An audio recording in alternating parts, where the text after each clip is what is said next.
Hello, I'm here today to do my October wrap-up. I haven't done one in a while because I haven't been reading. This month I tried to catch up. I read 7 books, all of which on my trusty Kindle, because I was driving around a lot in buses, trains, planes, which is great for reading, and a Kindle is great, obviously, because I don't have to lug books around with me. So here we go. The very first book I read was The Kind Worth Killing by Peter Swanson. Which has been doing the round a little bit.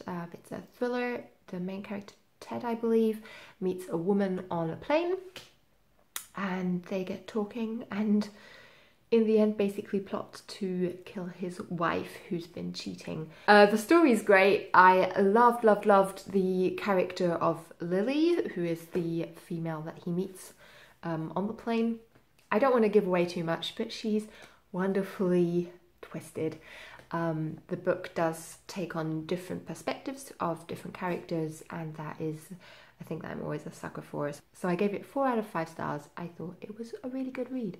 And because I was on a roll and I was traveling and I wanted to read something that would be a quick read, I read Carry On by Rowell, which has been out for a while now. I've read all of Rainbow Rowell's previous books because I just think they're really fun. If you don't know, Carry On is a bit of a copy, I want to say, of Harry Potter. It's based on fan fiction that is written in a previous novel by Rainbow Rowell called Fangirl. And in that book, which is my least favourite of her books, the fan fiction was also something I didn't really care for. So I kind of knew that I wouldn't absolutely love this book. Again, it's a very quick read though. I think I gave it 3 out of 5 stars on Goodreads, which now I'd be tempted to give less, but I do remember it being a fast-paced, easy read, and sometimes you give stars for enjoyment, not for literary allure. I then went on to read another BookTube favourite, which was We Were Liars by Lockhart. Everyone always says to not say what it's about, as to not spoil the fun and the craziness of the book. Basically, it's a story about a upper middle class family, all the branches of the family, and the summers they spent together. It takes on the view of one of the daughters, who's a teenager, and I gave it 3 out of 5 again, which now again I'd be tempted to give less. Maybe I'm more critical today than I was throughout the month. I didn't think the theme or the twist or the ending or whatever it is people are hyping so much was such a clever twist. So I actually thought it was overhyped, even though certain things that were done with the language I really appreciated. It's full of symbolisms, and you do catch yourself reading it wondering how purposefully certain things are said, and if you read it with a well-meaning eye, then you find loads of symbols that can mean everything, and if you read it sort of not loving the whole YA theme, then I think it grows a bit old. Then I went on to read a book that I thought would be a really safe one that I would like. I read The Uncoupling by Meg Wolitzer. And you can actually see in my shelf is the word, The Interestings by Meg Wolitzer, which I thought was a really good book. The Uncoupling, again, is based on, I will not get these pronunciations right. It's based on a Greek comedy by Aristophanes. I do not know how to pronounce that in English. And his play Lysistrata, well, whatever. The story is that women in a small town in which the novel by Meg Wolitzer is set stop sleeping with their husband, boyfriends, buddies. And the story unfolds from that. We get glimpses into the lives of all these different couples, all these different women. The Greek play is being rehearsed at the local high school, and I just thought it was really thin. All the characters I thought were supposed to be quirky and different, but all their relationship problems I thought were actually really tedious or trivial.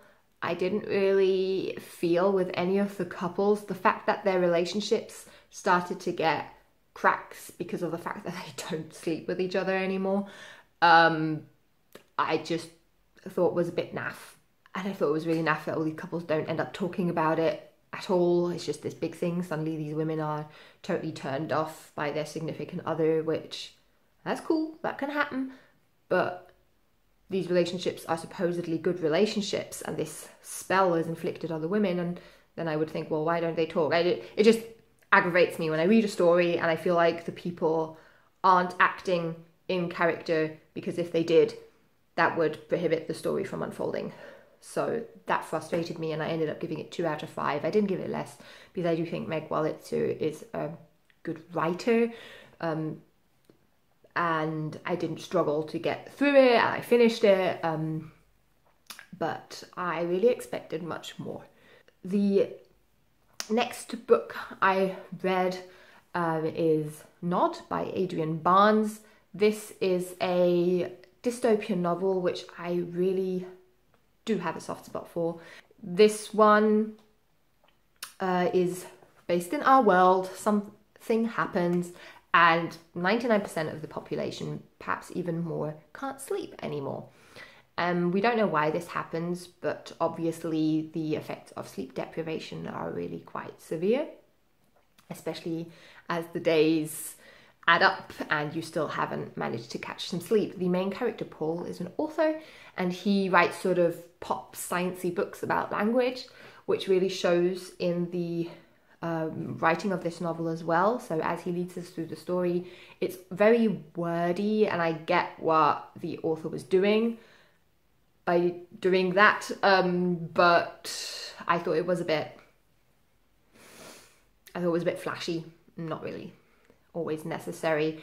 Although maybe someone would have a different view on it. Actually, I did think the character, even though I didn't love the book as much as I thought I would, the character Paul is really very detached from all the awful things that are happening to his partners, to children in this world. The majority of people who do manage to sleep seem to be children, and that has an effect on the relationship towards children that people have, because they start to envy them, hate them, think that drinking their blood might cure their sleeplessness, all those wonderful things.